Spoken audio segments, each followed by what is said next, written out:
They used to laugh every time I walked into a room. The whispers, the cruel nicknames, the way they rolled their eyes, it all became the soundtrack of my teenage years.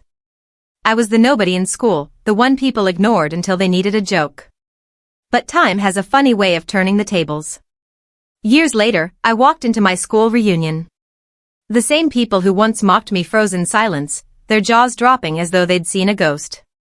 What they never expected was the transformation that left them speechless. The school hallways were never quiet for me. Every step I took was followed by laughter, cruel nicknames, and mocking whispers that clung to me like shadows. It didn't matter what I wore, my clothes were too cheap, too outdated, too different. My appearance became a constant punchline, and even my family's struggles turned into jokes for others to toss around as if they were harmless. The ridicule was relentless, echoing between classrooms and lunch tables, and I began to dread walking through those corridors more than anything else. Teachers saw it happen. Some would glance my way, clearly aware of the jeers and snickers, but they chose to look past it, as if my humiliation wasn't worth their time. Their silence made me feel smaller, as though my pain wasn't even real. I had no allies, no friends to sit with, no one who could defend me when the taunts became too sharp. Most days, I ate alone, hiding at the edge of the cafeteria with my head down, hoping invisibility would shield me. But invisibility came with its own weight. I felt rejected, hopeless, and voiceless, trapped in a cycle I couldn't escape. The more they mocked me, the quieter I became. My chest ached with anxiety, my thoughts swirled with self-doubt, and my voice was stolen by fear. I wasn't just excluded, I was erased, reduced to nothing more than the cruel image they had painted of me. When the noise of ridicule became too loud, I found quiet places to hide. The library became my refuge, the one space where laughter couldn't reach me. I lost myself in books, disappearing into stories where heroes rose from nothing and turned their scars into strength. Sometimes I scribbled my own thoughts onto scraps of paper, dreams of a future where I wasn't defined by my classmates' cruelty. Writing gave me a voice, even if it was only one I dared to hear. In those private moments, I let myself imagine a different life. I pictured walking into rooms where people didn't laugh at me but listened, where my worth wasn't measured by the clothes I wore or the way I looked. They were fragile sparks of ambition, but they kept me alive when everything else felt unbearable. Somewhere deep down, I believed that one day success would silence every cruel word that haunted me. But these dreams stayed locked inside me.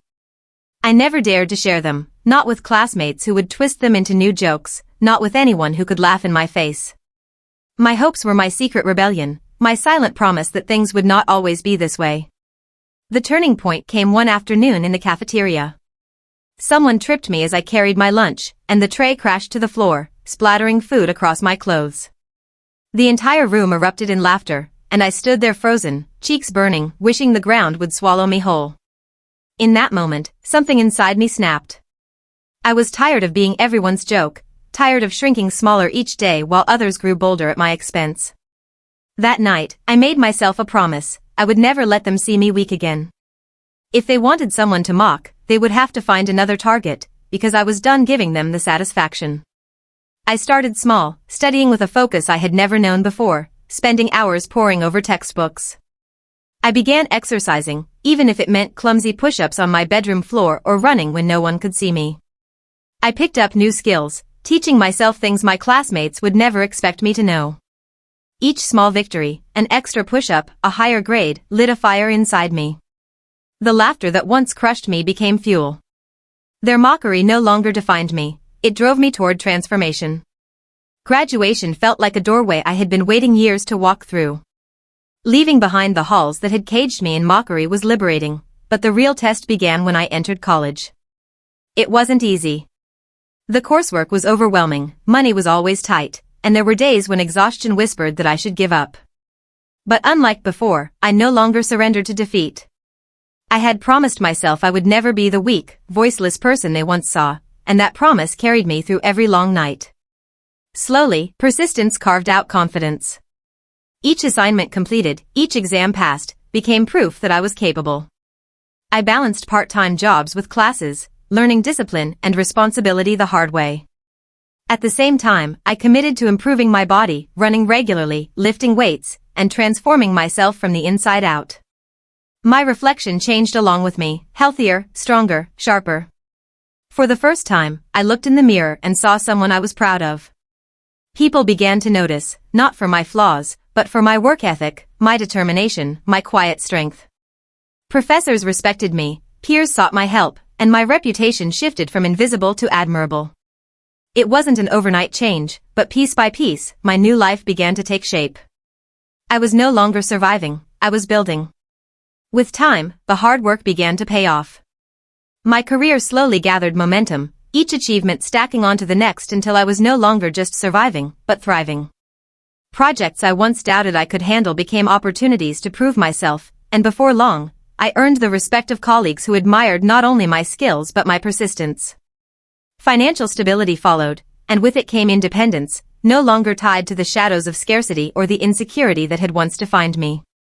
But the greatest change wasn't in my bank account or my job title, it was in the people I surrounded myself with. I built a circle of friends and mentors who lifted me up instead of tearing me down. Their encouragement reminded me daily that my worth wasn't measured by cruel words from the past. Of course, doubts sometimes crept back in, echoes of the ridicule I had once endured. On bad days, I still heard the laughter in my head. Yet those moments never lasted long. My achievements stood as proof that I was no longer that broken, voiceless kid. I had built something stronger, something lasting, a life I could finally be proud of. The invitation arrived unexpectedly, tucked in an envelope with the school's crest embossed on the front. A reunion. Just reading the word sent a chill through me. Memories I had buried, the laughter, the whispers, the humiliations, rushed back as though no time had passed at all. My first instinct was to ignore it, to pretend it didn't exist. Why return to the very place that had once made me feel so small? But the more I thought about it, the more I realized this wasn't about them, it was about me. I wasn't that broken teenager anymore. I had grown, I had transformed. With renewed confidence, I decided I would go. This time, I would walk in on my own terms. The night of the reunion, I pushed open the doors to the hall with a calmness I never thought I'd feel in that place again. Conversation filled the room, but as soon as I stepped inside, it faltered. One by one, heads turned, and the noise softened into silence. For a brief moment, it felt as if the entire room had frozen.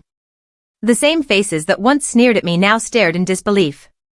Former bullies leaned toward each other, whispering as if they couldn't quite trust their own eyes. I walked past them slowly, not with arrogance, but with a quiet confidence, dressed in a way that reflected the life I had built. Every step I took seemed to rewrite the history of who I once was. Some tried to start small talk, stumbling over their words, while others couldn't bring themselves to meet my gaze. The reversal was striking. I, the person once ignored and ridiculed, was suddenly the one who drew all the attention. Their laughter had been replaced by silence, their cruelty by awe. And I didn't need to say a thing. My presence alone, my transformation, spoke louder than any speech could. Eventually, one of my old tormentors worked up the nerve to approach me. He tried to wear the same smirk he had back in school, masking his unease with a half-joking comment about how different I looked. It was the kind of remark meant to sound casual, but his eyes betrayed the guilt he couldn't quite hide. I didn't rise to the bait. Instead, I smiled calmly and responded with a few measured words, nothing sharp or cruel, just the kind of confidence that comes from knowing who you are. My composure seemed to unsettle him more than anger ever could. His grin faltered, and the crowd around us shifted, watching closely. In that moment, they all understood, true strength isn't found in revenge, but in grace. That night, I realized revenge didn't need cruel words or bitter payback. My life, my transformation, was enough. Success wasn't about showing off, it was about proving to myself that I was never the person their insults claimed I was. The silence in that room was the sweetest sound I had ever heard, because it wasn't filled with mockery anymore, it was filled with respect. And for the first time in years, I walked away not as the target of their jokes, but as the proof that resilience changes everything.